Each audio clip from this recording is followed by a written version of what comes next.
ভাই এই গরুটা আমার বীজের থেকে ওই ডাক্তার চিকিৎসা করছে, সাপি ডাক্তার করছে, করে আন্তর বলছে যে এখন গরু আমার এর আগেও কৃমির চিকিৎসা করে গেছে ভালো, আমি কইছি যে করে গেছে, তারপর আবার আজকে আসছে, আজকে একটা গরু সুতার পারে 9 মাসে গাপ একটু কম বলে নাল আসে, তো সেই গরুটা আমার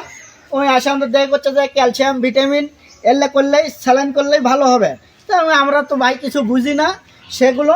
ওই এখন কইছে, তার আমাকে আচ্ছা ভাই তোমার যেটা ভালো হয় তুমি ডাক্তার মানুষ সেটা করো, করে আন্তর যেটা ভালো হয় সেটা করেন, আমরা তো লেখাপড়া জানি না, আমরা কিছু জানি না। ওই আমরা দুই ভাই দুই পাশে দাঁড়িয়ে আসলাম, ওই স্যালাইন করলো, স্যালাইনের শেষ, গরুটা আমার মারা গেল।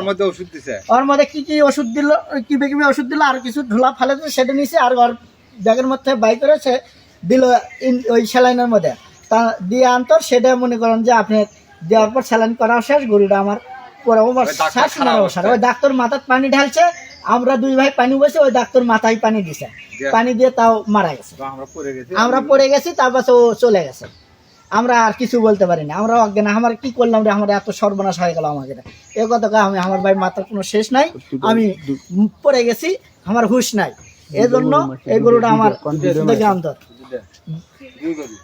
কারণ এটা 9 মাসে গাব ভাই। আর আগে একটা গরু আসলে সেটাও মারা গেছে, সেটা আমি ইয়ে করিনি, সেটা হলো বাতাসলা গরু, এই কারণে মারা গেছে,